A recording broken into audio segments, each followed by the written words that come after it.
வணக்க மக்களே, welcome to the venture show. இன்னைக்கு ஷோ நம்ம பார்க்க போறது மித்ர மண்டலி அப்படின்ற ஒரு தெலுங்கு மூவியோட ரிவ்யூ. தமிழ் டப்பிங்கோட பிரைம்ல அவைலபிளா இருக்கு. இந்த படத்துல பிரியதர்ஷி, நிகாரிகா மற்றும் பலர் நடிச்சிருக்காங்க. இந்த படத்தை ஒரு ஃபன் ஃபீல்டு காமெடி டிராமாவா கொடுக்க முயற்சி பண்ணிருக்காங்க. கதைன்னு பாத்தீங்கன்னா, ஒரு மிகப்பெரிய பொலிட்டீஷியனா இருக்கக்கூடிய நம்ம விடிவி கணேஷ், இவர் ஒரு ஜாதி வெறியன் அப்படின்னு கூட சொல்லலாம். தன்னோட தொண்டர்கள்ல யாராவது கலப்பு திருமணம் பண்ண நினைச்சா கூட அவங்கள பயங்கரமா எதிர்க்கக்கூடிய ஒரு நபரா இருக்காரு. அப்படி இருக்கும்போது அவரோட வீட்டை சேர்ந்த பொண்ணான நிகாரிகா இருக்காங்களா, அவங்க இந்த மாதிரி யாரோடய ஓடி போயிட்டாங்கன்ட்டு ஸ்டார்டிங்லேயே சொல்றாங்க. அப்படியே பேரலா பாத்தீங்க அப்படின்னா நம்ம பிரியதர்ஷியும் அவரோட ஃப்ரெண்ட்ஸ் கேங்கையும் காட்டுறாங்க. வழக்கமா ஒண்ணுக்குமே உதவாத ஒரு கேங் இருப்பாங்களா, அந்த மாதிரியான ஒரு கேங் தான். சோ அதுல இருக்கக்கூடிய ஒரு பையனோட தான் ஓடி போயிட்டாங்க அப்படின்ற மாதிரி சொல்றாங்க.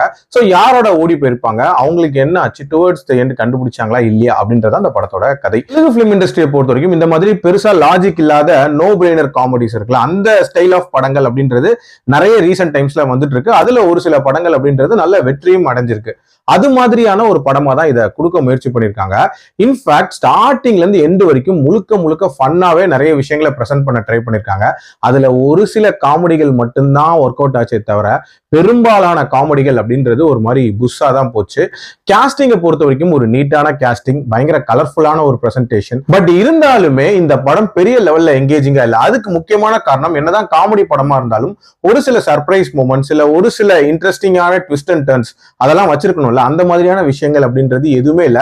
சொல்ல போனா பயங்கர ப்ரெடிக்டபிளா இருந்துச்சு அப்படின்னு சொல்லுவாங்க. உதாரணத்துக்கு இப்ப இந்த பிரியதர்ஷியோட கேங்ல இருக்கிற ஒரு பையன் தான் நம்ம ஹீரோயினை லவ் பண்ணிருப்பாங்க அப்படின்னா அது யாரா இருக்கும் அப்படின்றது நமக்கு அப்பட்டமா தெரியும். அதை சுத்தி வளைச்சு தேவையில்லாத ஒரு சீக்வன்ஸ் எல்லாம் வச்சு ரொம்ப டிராக் பண்ணியிருந்தாங்க அப்படின்னே சொல்லலாம். அதே மாதிரி தேவையில்லாத கமர்ஷியல் எலிமெண்ட்ஸ் அப்படின்றதையும் ஆட் பண்ணியிருந்தாங்க. அந்த ஒரு சென்சிட்டிவான கேஸ்ட் ரிலேட்டட் விஷயத்த ரொம்ப காமெடியா சொல்றேன் அப்படின்ற மாதிரி ட்ரை பண்ணிருக்காங்க.